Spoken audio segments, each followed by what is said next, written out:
Michael made a comment about not liking, quote, fishy fish, which always makes me think of Nemo. And yes, I'm sitting in the middle of Disneyland right now, so I probably have extra Disney references, more than normal.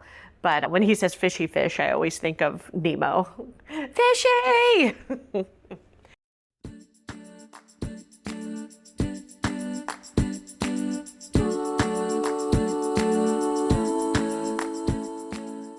Hello. Welcome to Sip with Nikki. I'm Nikki Lamberti, and I am not coming to you from Sonoma County, California. Today, I'm coming to you from Disneyland. Michael and I are in the middle of a road trip, and our first stop was down here at the happiest place on earth.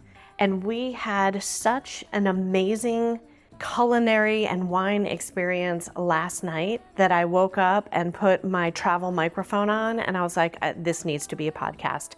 People need to know about this. So today I'm highlighting the chef's counter experience that we had at the Napa Rose Restaurant at Disney's Grand Californian Hotel and Spa. And first and foremost, I have to say that this is not a promotion. Even though I work for Disney, I do not work for Disneyland. I do not work in food and beverage. This is literally just Michael and I as guests and as visitors having an amazing experience that I just want to make sure that you know about if you are in the area. So I'm going to share with you what it is, what we had, why it was so special, a very surprising and really nice value wine that we ordered off their extensive wine list, and how you can take advantage of this experience for yourself. So here we go with the chef's counter at Napa Rose.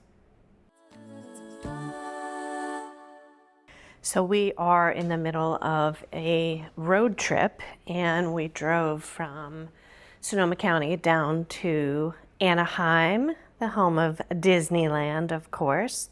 And it's about a 7 to 8 hour drive, depending on wonderful LA traffic. And I wasn't planning on making this an episode, but we had such a phenomenal dining experience last night that I just had to tell you all about it. We did the chef's counter experience at the Napa Rose Restaurant, which is in Disney's Grand Californian Hotel and Spa, which is one of my favorite Disney resorts.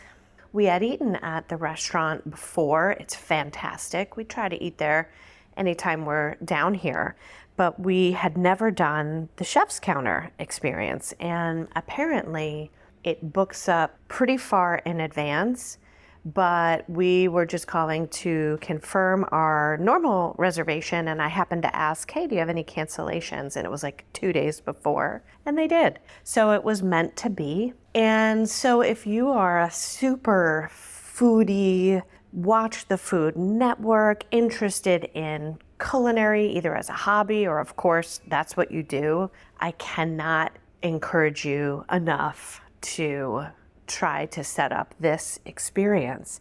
First of all, the restaurant is beautiful, and they are actually about to close for a few months and have a renovation. And I believe they'll be reopening back in October. But my understanding is after that renovation, they will still be offering this chef's counter experience. And I just can't even imagine how the space is going to be even more beautiful than it already is.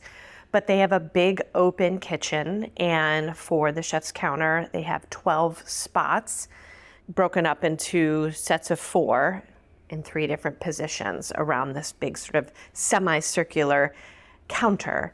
And we were right in the middle where the executive chef, Chef Chin, was expoing, and they were toweling off the plates before they left the expo line to head to the tables. And it was just the coolest thing to be sitting there looking into the kitchen, watching this well orchestrated choreography happening in front of us.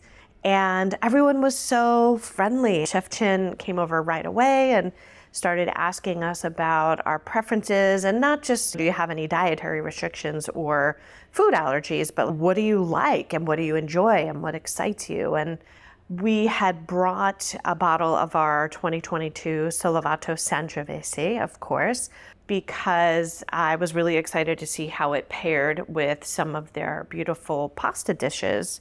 And actually, it paired through, I think we had 7 or 8 courses, including the amuse-bouche, which was caviar.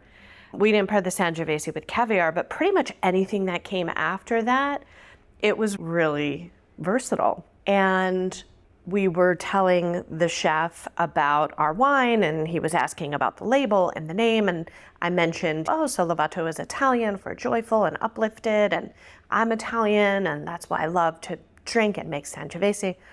So he filed that little tidbit away, and then literally one of the courses that he set down in front of me was a mushroom course, and then there was almost like a thin log, for lack of a better word. First I thought it was foie gras, but turns out it was a mushroom panna cotta. So panna cotta being that like Italian custard style dessert. And he's like, yeah, I thought because you were Italian, I would do some panna cotta for you in a savory style.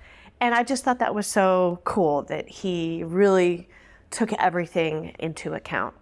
He mentioned that he loves talking to the people that are sitting at the counter and learning even just where they're from, even just East Coast versus West Coast versus Midwest in the US, and how that influences people's preferences and styles of what they like to eat. And he will literally factor that in. We were talking about, I pretty much eat all fish and Michael eats most, but Michael made a comment about not liking, quote, fishy fish, which always makes me think of Nemo. And yes, I'm sitting in the middle of Disneyland right now, so I probably have extra Disney references, more than normal. But when he says fishy fish, I always think of Nemo. Fishy!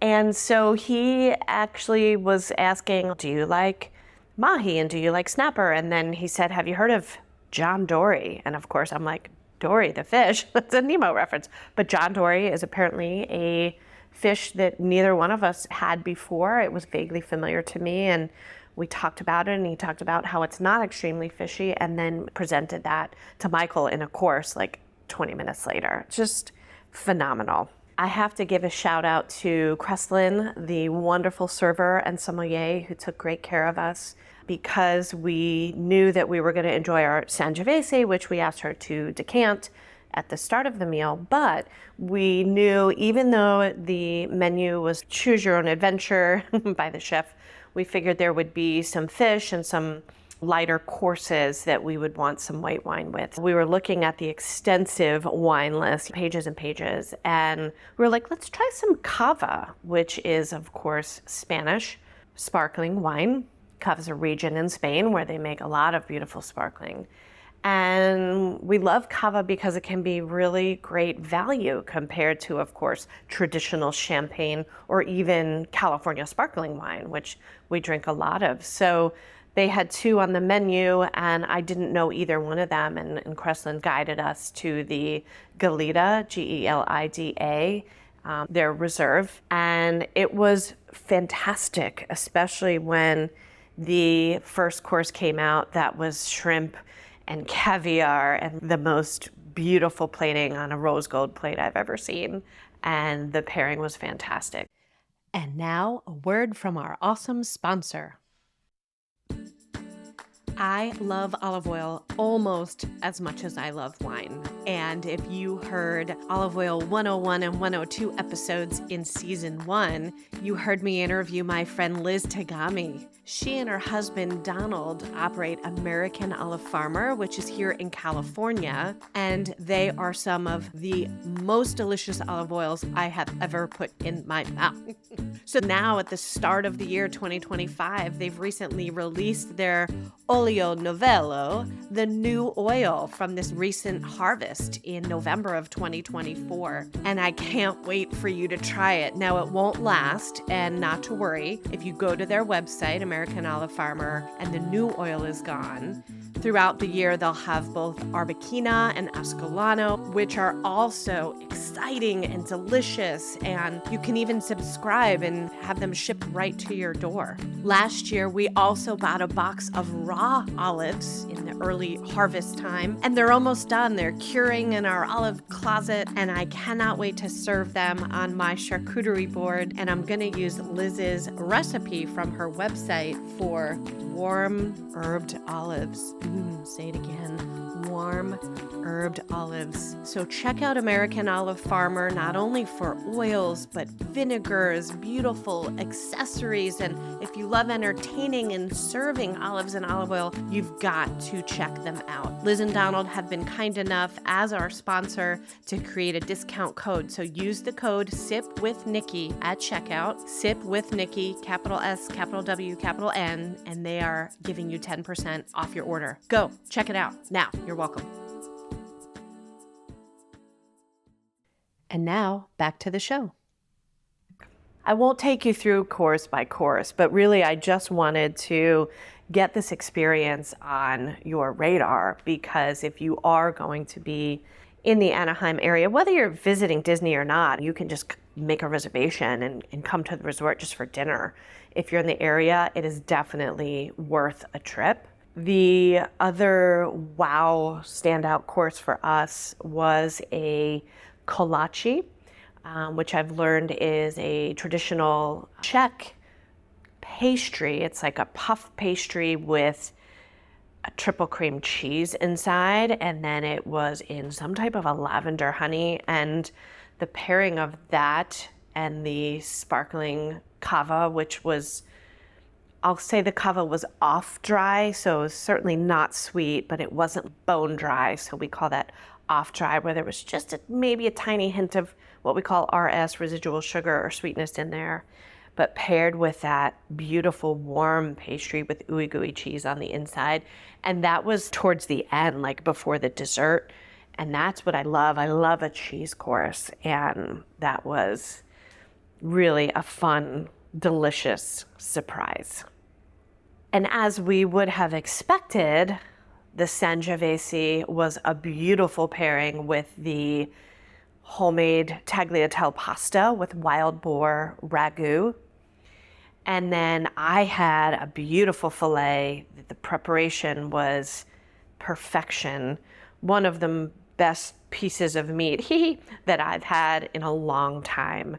So the Sangiovese really sat very nicely in the pocket with that. And I know I'm a broken record if you are a regular listener, but we just keep talking about how Sangiovese in general, and ours specifically from Sollevato, is just like a chameleon and can be beautiful pairing with all of those sort of stereotypical things that you assume, like margherita pizza, which I always talk about, but was really interesting to see her shine. And yes, she's a strong her, but she's a her, and see her partner with and pair with and be elevated by and elevate some of the other dishes that we had last night that were not your traditional sort of red sauce Italian fare. Okay, one more nerdy call out of a course. It was a beautiful scallop, but it was in a broth that he said was inspired by the chef who created this dish. I believe he said the times as a child that he and his grandfather would be in the tide pools.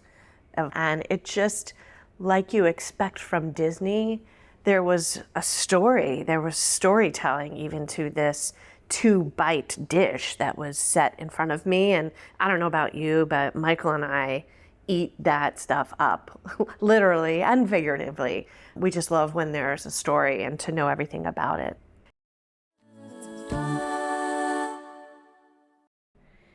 I'm sitting here recapping this all for you, and I'm like, can we go back and do it again tonight?